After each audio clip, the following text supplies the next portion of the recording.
Hey guys, it's your boy Dev the Beast here, and I just wanted to make a quick little video on, I guess, just where my account is at 1 month, about 1 month after the Lightspeed bundles came out.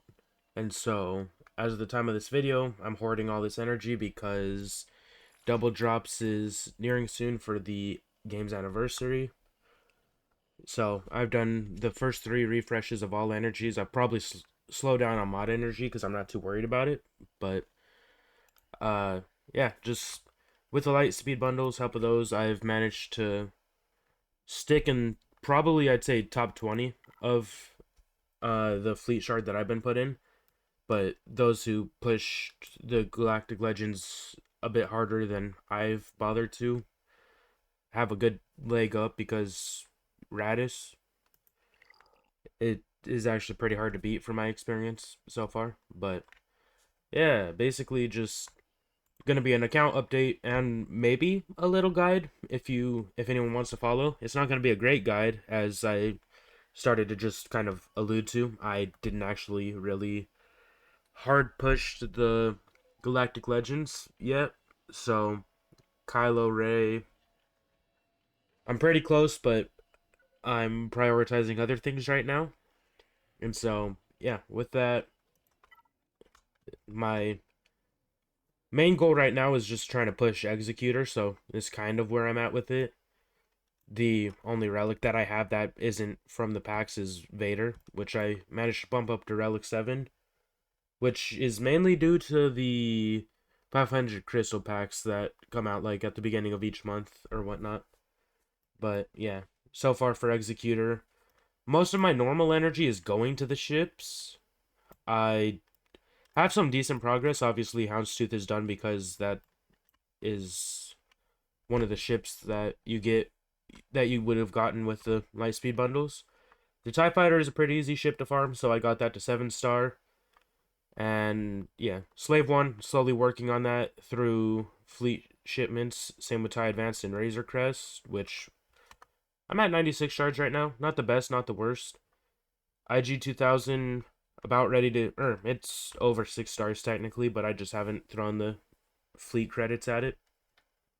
TIE Bomber, barely unlocked it a few days ago. And then Zanadu Blood, something to keep in mind, yeah. Just it's not required for Executor, but it definitely helps the fleet. It If you don't have Zanadu Blood in the fleet, you're asking for problems, basically. I've got that almost 50 out of 100. We're almost halfway to getting it from 6 to 7 stars, so that's pretty nice. Chimera is as maxed out as it could be, but I haven't bothered pushing Phoenix as much as I should to get him, his ship, whatnot, all that up to 7 star.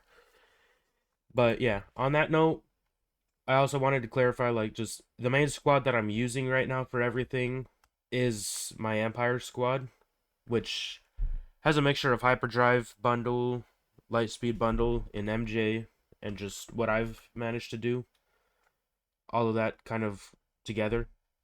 But yeah, through a couple of Vader Zetas on, one of Palp's Zetas, because honestly, this is a damn great team from the start of the game to pretty much the end of it, from my experience. So it's something I want to build up. Something I also haven't done, which I should, is really like build up the Star Killer team. But this is kind of some of my loose farm plans. In the squad that I'm mainly using, I would replace Shore Trooper for Royal Guard once I bother to get him up. But when it comes to team building, my main priority is honestly going to be Geonosians, just so I could try and take that next step into a higher up guild doing Darkside Geo, so that I can help out with Watt Shards and they'd be willing to pick me up because my GP and Watt readiness. But yeah, another thing is at the start, I started loose farming Mandos and or like BAMs, Rex, and Imperial Troopers a little. This is still stuff. All of these are squads that I want to get up, but I haven't bothered to yet because of credits, training droids, just that bit of crunch, the lack of gear, and also just prioritizing other things. But yeah, right now just slowly farming the shards for these guys. Sun fact mostly off of the guild store shipments. but since I haven't bothered to start buying Zetas for it with fleet currency, I've been using that for some of the geos, but also a lot of the ships. So with that, slowly getting the rebel ships all up to snuff. With Cantina shipments, I got Cass's U-Wing ready to be 7-star. With Galactic War, I'm working on the X-Wings. And then, yeah, I have kind of slacked on the Geo ships themselves, but I'll get them up soon because they're amazing. But yeah, as for fleets, just Chimera, which again, kind of slacking on, but I'm running Chimera with basically just this lineup. It works well enough. Not a lot of people have Vader, so if you don't have Vader, I'd probably say run Ahsoka and her Starfighter instead. But yeah, just the main play that I try and do is just stick the buff immunity with Ebon Hawk's second special, and if so, just try and blitz down Houndstooth. If you can't do that, then it's kind of a battle of endurance. Worst case scenario, in a winning fight, you gotta stall out until Chimera can use its ult. But in the world where you don't have Chimera, you only have the 3 starting ships. I'd probably go with Home One since it's got some decent heals with it. But yeah, I would still, in way of any sort of guide, I definitely would advise. As much as I like Executor and as much as I'm pushing it, you really should probably go for uh either Kylo or Rey.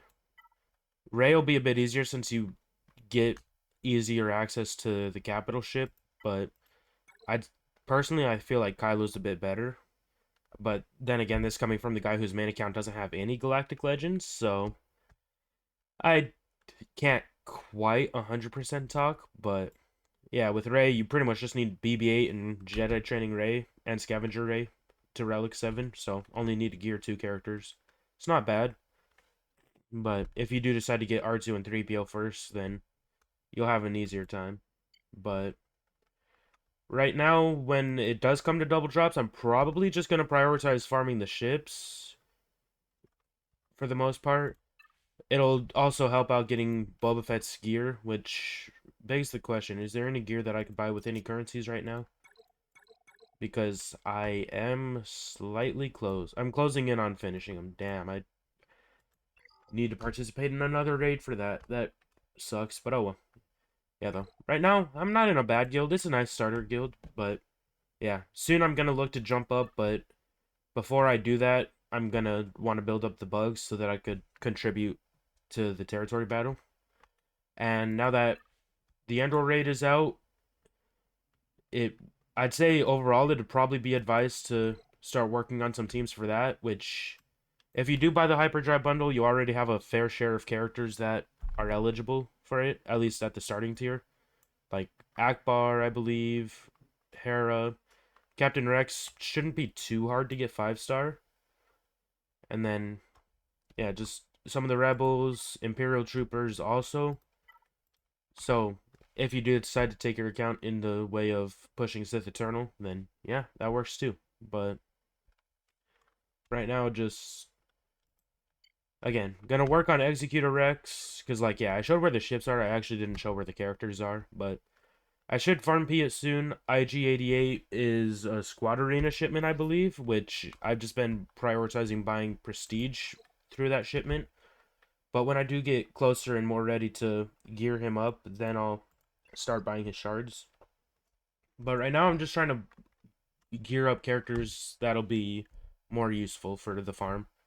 So, again, Bosk, thankfully, with the Lightspeed bundle, already Relic 5. Vader is an amazing character on his own or with a team, so that was kind of like the obvious choice for gearing up and whatnot. And then Boba, the hope was to get him Relic 8 and jump into a guild doing raid before it became obsolete, but now that Endor raid is out, it's going to be a bit less useful. But at Relic 8, he'll still be a powerhouse, so can't really complain. I'll still get him up. I mean, I'm going to have to eventually. And then, yeah, since I already have it at the doorstep of readiness, I'll probably get TIE Fighter Pilot up next. which will give the ship more utility, and then probably just work in the order, saving Piet for last. But for ships, there was something I wanted to say that I didn't. Damn, I a little bummed now.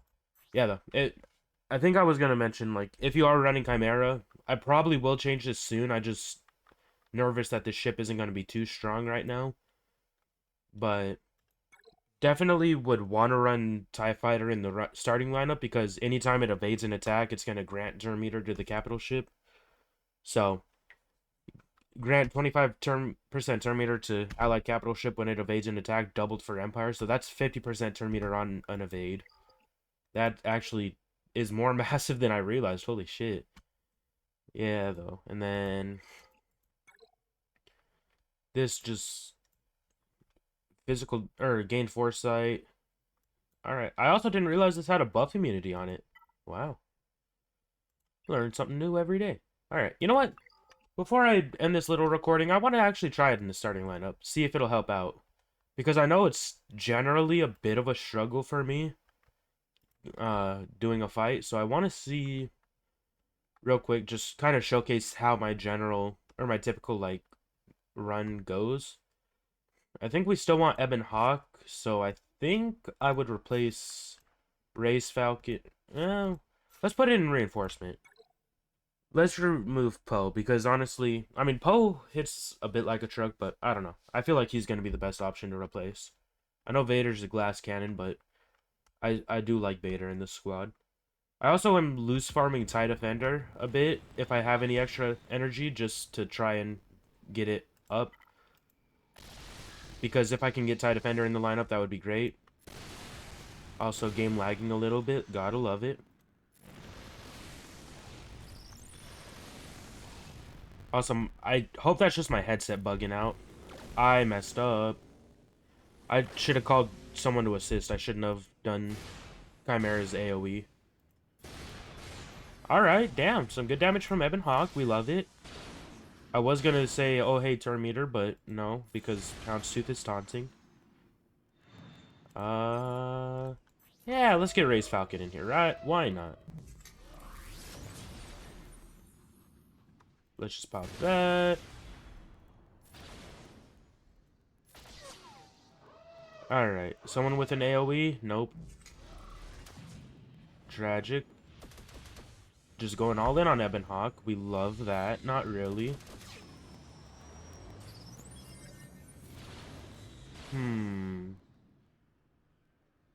Yeah, whatever. I'll sacrifice him. No, I won't. We can heal him. Alright. I mean, TIE Fighter only did his thing once, but I mean, it wasn't horrible. Also, I'm hoping this static noise that I've been hearing is just my headset dying and not, like, the game or whatnot. Yeah, though, the TIE Fighter only really had its turn meter effect once, but, I mean, still, that's huge. Getting a 50% turn meter jump in the middle of battle, kind of good. Alright, though, yeah. So, just basic rundown, just farming Executor. I would say go for the Galactic Legends first, but I'm dumb, so I'm going for Executor first, because if I could secure a top spot in Fleet Arena, that'll be 400 crystals every day. So that'll be pretty good, especially since I don't play on this account as much as I do my main. So sometimes I forget to do my fleet battles. But yeah, when it comes to spending the bonus energy and whatnot, or not the bonus energy, but when it comes to double drops, I'm just gonna farm ships, probably farm a bit of gear, but like, yeah, do a bunch of refreshes because actually, yeah, TIE Advance is a fleet node, TIE Defender is a fleet node, so that's where my fleet energy goes. And then try and round off Zenata Blood, IG-2000, and the TIE Bomber. Probably go up to the 100 crystal refresh on all of those. And then, in way of relic mats and whatnot, I think I have a decent amount of most stuff. Yeah, it's just waiting for those 500 crystal packs to come around. Or actually, I just remembered the inbox gifts might help me out with some things when they come around. But then, already hoarding a fair bit of signal data, so gonna get a bit more of that soon. And then, yeah, should overall be pretty good. yeah, though. Hopefully this quote unquote guide helps you out a bit. But if not, then yeah, I kind of understand. I mean, we all play the game differently. I'm not playing it very smart, but I would advise go for the Galactic Legends. Do as I say, not as I do. But if you do want to just bum rush Executor, whether you bought the Lightspeed bundles or not, hopefully this can help you out a bit. But yeah, on that note, thank you all for watching this video. I hope you have a wonderful day. If you did enjoy it, then yeah, I've done my job. But yeah, hope to catch you in the next stream and or video. And I already said I hope you have a wonderful day, but I'll say it again. I hope you have a wonderful day. Peace.